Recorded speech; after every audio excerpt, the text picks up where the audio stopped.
तो आज के हमारा जो क्वेश्चंस हैं वो नीट 2008 के हैं। तो स्टार्ट करते हैं। A particle shows distance time curve as given in this figure. The maximum instantaneous velocity of the particle is around the point. हमसे मैक्सिमम इंस्टेंटेनियस वेलोसिटी पूछ रहा है ना। तो हमको इंस्टेंटेनियस वेलोसिटी बतानी है कि मैक्सिमम किस पे होगी। ठीक है, किस पॉइंट पे। 4 पॉइंट दे रखे हैं और हमको जो कर्व दे रखा है वो किसके बीच में, डिस्टेंस और टाइम के कर्व, टाइम के बीच में कर्व गिवन है हमको, है ना। अब हमको क्या पता है वेलोसिटी क्या होता है, डिस्प्लेसमेंट अपॉन टाइम, है ना। ये वेक्टर क्वांटिटी है, ठीक है। अब ये क्या है, differentiation of displacement with respect to time, है ना।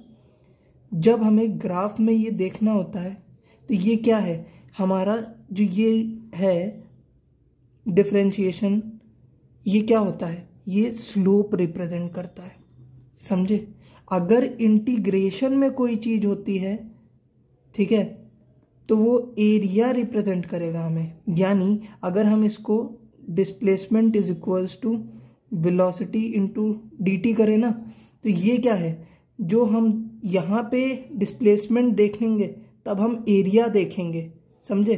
लेकिन जब हमें डिफरेंशिएशन होगा, है ना, तब हम स्लोप देखेंगे। ये 2 चीज़ें याद रखिएगा, कॉन्सेप्ट है।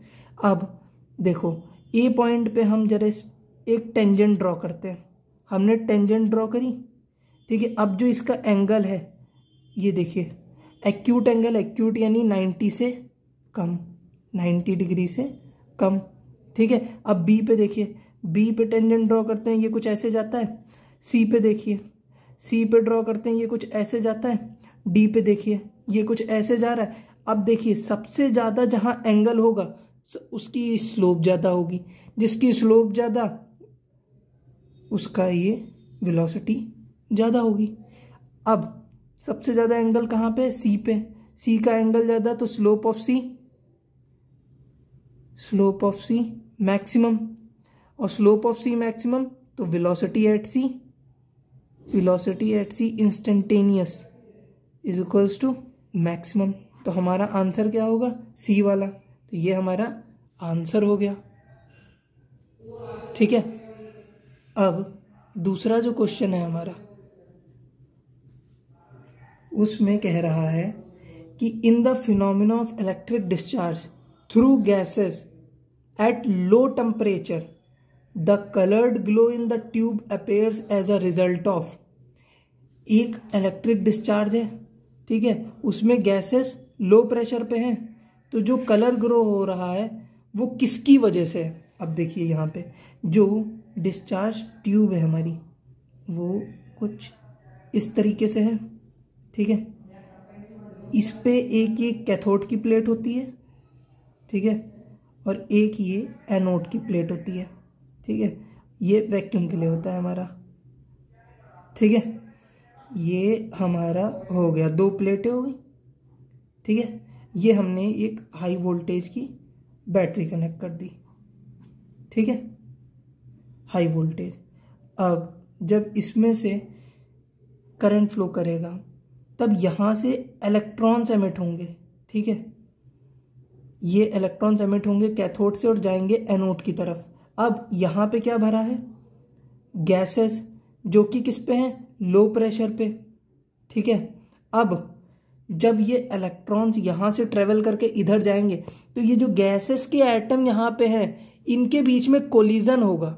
जब ये एक दूसरे से टकराएंगे उसकी वजह से कैथोड रेज निकलेंगी, ठीक है। कैथोड रेज निकलेंगी तो यहाँ पे जो फ्लोरेसेंट लेयर है, ये कैथोड रेज जाके उस पर जब टकराएंगी तब जो कलर ग्लो होके आएगा वो इसकी वजह से आएगा, समझे। तो यहाँ पे क्या हो रहा है, collision between the charge particle emitted from the cathode and the atoms of the gases. ये हमारा पहला ऑप्शन है, हम बाकी भी देख लेते हैं। Collision between the electrons of atoms of the gases, ये क्या कह रहा है, सिर्फ गैसेस के, नहीं। एक्साइटेशन ऑफ इलेक्ट्रॉन्स, नहीं, कोलिजन की वजह से हो रहा है ये, इसने एक्साइटेशन बोल दिया। अगला कह रहा है collision between the atoms of the gases, नहीं ये भी नहीं, ये एटम्स बोल रहा है। इसमें क्या कर रहा है, electron of the atoms of the gases, electrons के बीच की ये बात कर रहा है और ये एटम्स के बीच की बात कर रहा है, दोनों ऑप्शन अलग हैं।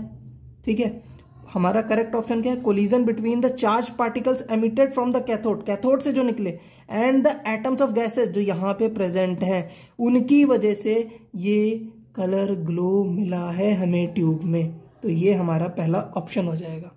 आई होप आप सभी को समझ आया हो। Thank you.